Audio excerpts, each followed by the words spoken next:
No último sábado, finalmente Messi fez a sua estreia na MLS na vitória por 2-0 contra o New York Red Bulls. O argentino começou a partida no banco de reservas e entrou no segundo tempo para fazer o segundo gol dos visitantes. Lembrando que o Inter Miami estava há 11 jogos sem conseguir uma vitória na MLS e agora eles conseguiram deixar a lanterna da Conferência Leste, ficando a 11 pontos de uma vaga para os playoffs. Messi, desde que chegou, segue tendo um impacto absurdo no time norte-americano, onde até agora, somando todas as competições, ele marcou 11 gols e deu 3 assistências em 9 partidas. Fora isso, o Inter Miami também conseguiu levantar o caneco da Leagues Cup e chegar à final da Copa dos Estados Unidos, onde vão enfrentar agora o Houston Dynamo. Meus amigos, o Beckham acertou em cheio ao contratar o Lionel Messi.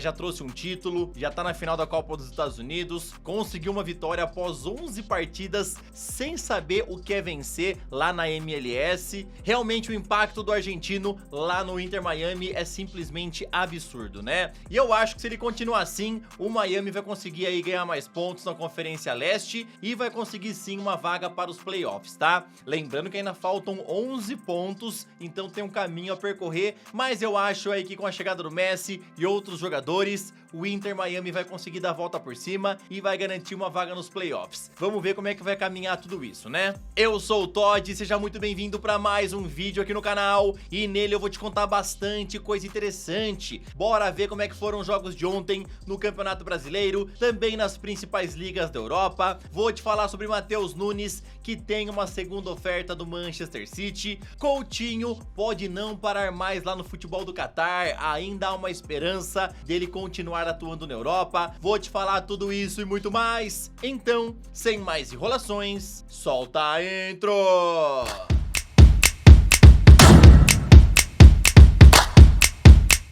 Ontem, pela Série B, em confronto de catarinenses, Chapecoense e Avaí ficaram no empate sem gols lá na Arena Condá. Atlético Goianiense e Vitória ficaram no empate em 0-0. Pela Série A, ontem o Grêmio atropelou o Cruzeiro lá na Arena e venceu por 3-0. Soares deixou dele e acabou com o jejum de 8 jogos sem balançar as redes. Fortaleza venceu Coritiba por 3-1 e conseguiu chegar à terceira vitória consecutiva no Brasileirão. Em um jogo muito disputado, o Atlético Paranaense e Fluminense ficaram no empate em 2-2. Com golaço de falta de Rafael Veiga no segundo tempo, o Palmeiras venceu o Vasco por 1-0 lá no Allianz Parque. Paulinho até marcou um golaço para o Cruz Maltino, mas o VAR anulou por impedimento na origem da jogada. América Mineiro encerrou o jejum de 10 jogos sem vencer no Brasileirão, ao conseguir meter 2-1 no São Paulo.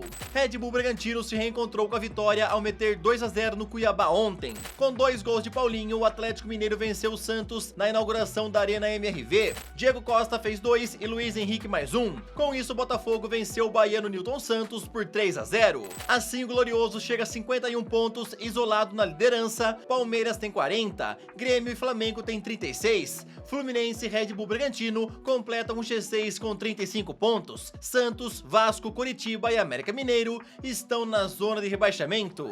O Vasco soltou uma nota ontem contestando a anulação do gol de Paulinho contra o Palmeiras e afirmou que vão apresentar uma reclamação formal junto à CBF por conta da interferência do VAR. Paulo César Oliveira, no Sport TV, afirmou que Veguete estava impedido na origem da jogada, mas quando Richard Rios chuta para fora da área, se inicia uma nova jogada, e por isso o impedimento tem que ser desconsiderado. Carlos Eugênio Simon e Arnaldo César Coelho também reiteraram que o gol foi legal. Basicamente, então, o Veguete estava impedido no início da jogada, mas como não foi marcado nada, né, o lance continuou e o Richard Rios deu um chutão para fora da área. Aí se inicia uma nova jogada e o impedimento teria que ser desconsiderado, tá? Portanto, o gol do Paulinho teria sido legal, de acordo aí com o que eu falei pra vocês, né? Comentários aí do Paulo César Oliveira, do Arnaldo César Coelho e também de outras pessoas aí ligadas ao mundo do futebol. Mas o VAR interferiu e o gol acabou sendo anulado. E meus amigos, que golaço foi esse do Paulinho? O Red Bull Bragantino acertou a venda de Juninho Capixaba e agora ele vai se aventurar no futebol russo. O jornalista Venegas da Grande informou que o CSKA Moscou pagou 6 milhões de euros fixos por 100% dos seus direitos econômicos, e ele ainda poderá render mais 1 milhão em bônus ao longo do contrato, que será até junho de 2027. O Red Bull Bragantino ainda ficará com 10% de mais-valia para render mais grana no futuro, e o jogador já viaja nessa semana lá para a Rússia. Agora, rapidão, queria te pedir aquela moral pra você deixar o like no vídeo, se inscrever no canal e também ativar o sininho. Aqui tem vídeos novos todos os dias pra sempre te deixar bem antenado em relação ao mundo do futebol. Vou deixar na descrição o link das minhas redes sociais, junto também com o link dos outros canais que eu tenho aqui no YouTube. Te convido a conhecer o conteúdo e se você gostar, eu te convido a se inscrever. Ontem, pelo Campeonato Português, Sporting venceu o Famalicão por 1-0. Pela Premier League, Newcastle vinha vencendo o Liverpool, então Darwin Núñez saiu do banco e marcou 2 gols para garantir a vitória por virada dos Reds por 2-1. Manchester City venceu o Sheffield por 2-1, onde o lance mais curioso da partida foi quando Erling Haaland marcou um dos gols e um torcedor entrou no gramado para comemorar junto com o atacante. Meus amigos, esse lance foi muito engraçado, né? O cara entrou, agarrou o Haaland e o Haaland tava de boaça, tá ligado? Até deu risada olhando pra cara do cara, não chegou a empurrar ele como algumas pessoas já fizeram, né, no mundo do futebol. Ele entrou na brincadeira aí do torcedor e com certeza esse é o momento que o torcedor vai guardar pro resto da vida, né? Imagina só você conseguir pular ali e comemorar abraçando o Haaland, simplesmente uma coisa louca, né? Pela Bundesliga, o Bayern de Munique meteu 3-1 no Augsburg, onde Harry Kane marcou 2 vezes, chegando a 3 gols no campeonato alemão. Ontem na La Liga tivemos um jogão de bola com direito a 2 viradas, um jogão entre Villarreal e Barcelona, onde os catalães vinham vencendo por 2-0, aí o Submarino virou por 3-2, e depois o Barcelona conseguiu uma virada por 4-3. Pela Série A, Juventus e Bolonha ficaram no empate em 1-1. Napoli venceu o Sassuolo por 2-0, com gols de Osimhen e de Lorenzo. Sábado, Fabrício Romano informou que Philippe Coutinho já tinha acertado tudo para poder jogar no Al Duhail do Catar, porém agora isso pode mudar e ele tem chance de retornar à La Liga. A Rádio Cadena Cope informou que o técnico do Real Betis, Manuel Pellegrini, pediu a chegada do brasileiro e o time espanhol já está em negociações com o Aston Villa para tentar selar o empréstimo do jogador por uma temporada, onde depois o Betis teria opção de compra fixada em contrato.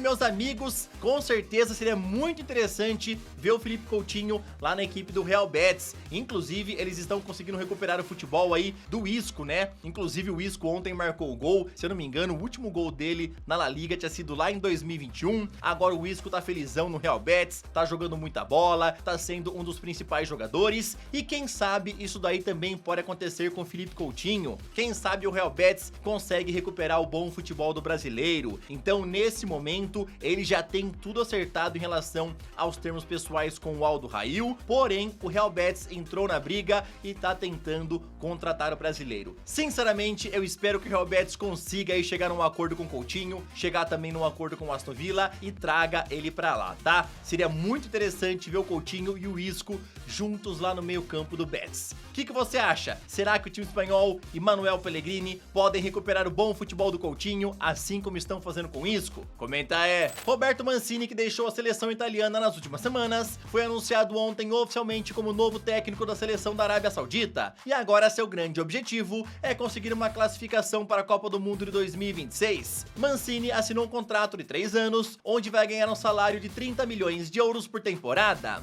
Eu estou honrado, é uma grande oportunidade para mim, para experimentar o futebol em um novo país. Foi o que ele falou ao ser anunciado pela Federação Saudita de Futebol.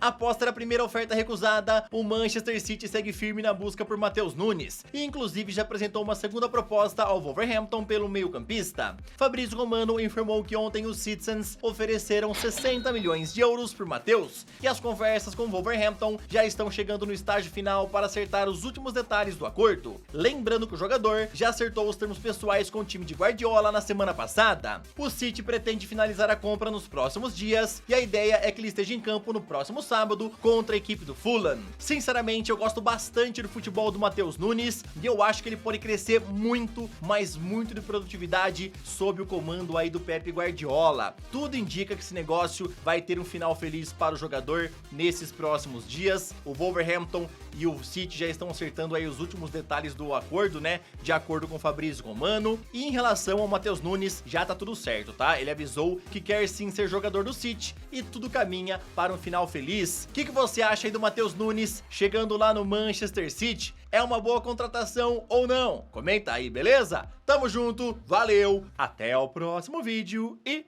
falou!